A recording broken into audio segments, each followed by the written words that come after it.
السلام عليكم ورحمة الله. خوتي خواتاتي المتتبعين، اليوم غنقدم لكم كتيف كنرافقوه بكسكسو بالزبيب.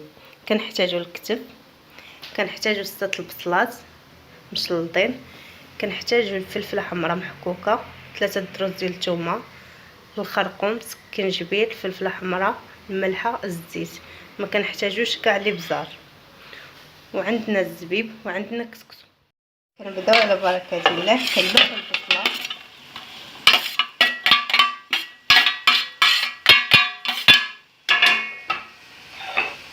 كنضيفو عليها الثومه والفلفله الحمراء اللي حكينا، كنديرو الملحه، معلقه ديال الملحه،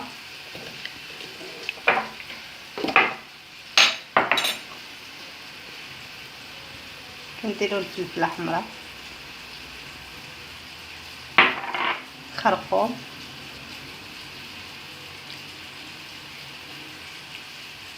سكينجبير،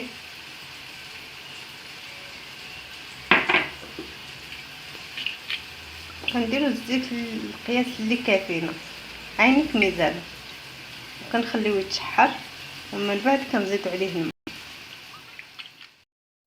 بعد ما درت العطريه اللحم ديالي، نخليه يتشحر ويشرب لي هذا اللون، يتشحر مزيان.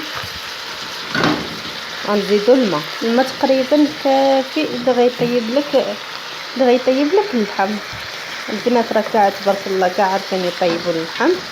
انا بغيت نوريكم هاد الطريقه ديال التغميره بالفلفله حمراء بلا ابزار، كتجي هائله، كتجي زوينه بزاف.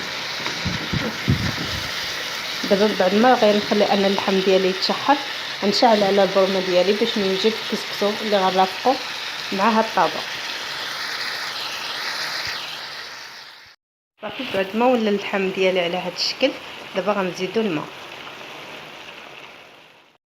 صافي بعد ما تشحر لينا اللحم ديالنا، زدنا عليه الماء كافي فاش يطيب، وغنخليوه يطيب.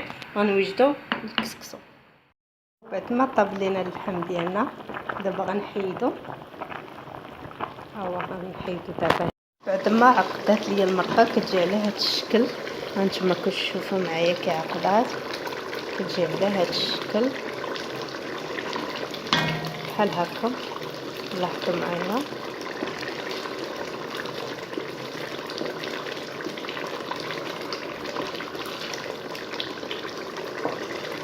تتولي ثقيله على هاد الشكل ديالها.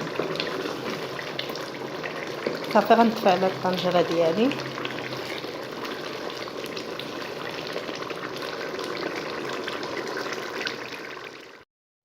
دابا بعد ما الطنجره ديالنا درناها طيب، دابا غندوزو للكسكسو. غنديرو الماء الكافي تقريبا بحال هكايا. نديرو الكسكسو باش نديروه يفور. الزبيب انا ما نديروش دابا حتى الفوره الثاني، ملي نبغيو نعاودوه غنديروا له، كنديروا له بحال هذا الشكل. تبارك الله البنات كلهم كيعرفوا يفوروا الكسكسو. انا تنختاريت هاد الكسكسو الزرع، وانتم تيبقى لكم الاختيار اي كسكسو بغيتو، يا ديال السميده ديال اي حاجه. انا مهم اختاريت اليوم هاد الكسكسو مغاير شويه، حيت ديما كناكلو الصفر بس ديال السميده. دابا انا اختاريت هاد الكسكسو بحال هكايا. صافي كيولي على هاد الشكل كنفزكو. صافي دابا انا غنديرو يفور، ونتلاقاو في الفوره الثانيه. طالما الفوره الاولى كنخدم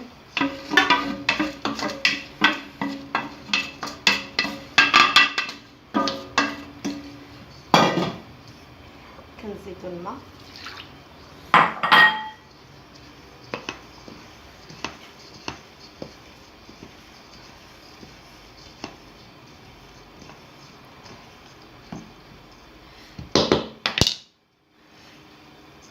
بهذا الشكل.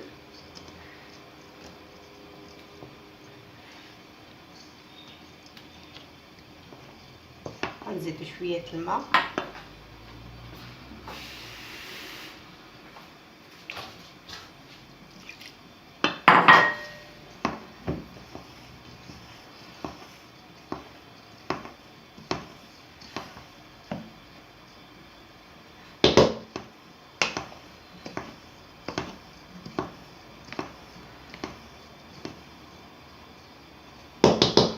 غنضيف الزبيب،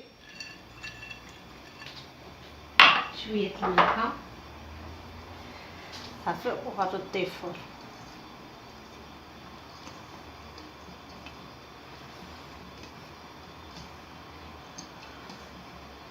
بهذا الشكل صافي. دابا انا نخلي الكسكسو ديالي فوق الفوره الثانيه ونتلاقاو في الفوره الثالثه. بعد ما فار لي الكسكسو في الفوره الثانيه غنزيد دابا السكر القياس اللي بغيتو، القرفه شي 2 معالق هكا تقريبا، وطرف ديال الزبده، وغنبقى ندوب هاد الزبده وهاد القرفه ندخلها فيه ونديرو تاني الفرفوره الثالثه على هاد الشكل.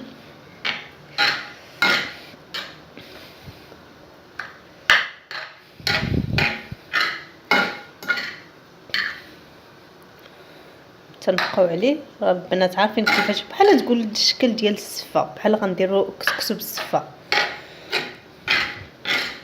بحال هكا.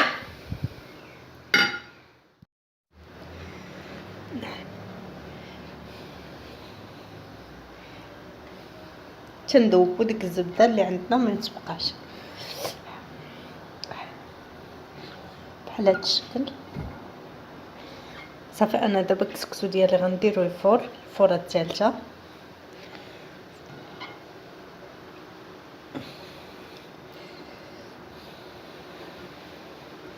على هاد الشكل. انا حمرت حدايا شويه اللوز وشويه البيستاج باش نزينو، وتيبقى لك الاختياري باش اللي عندك في البيت يمكن لك تزوقي به. انا اخترت حتى اللوز ايفيلي يمكن لك ديري، انا درت شويه اللوز يتحمر مع البيستاج، واللحم درتو يتحمر في الفران.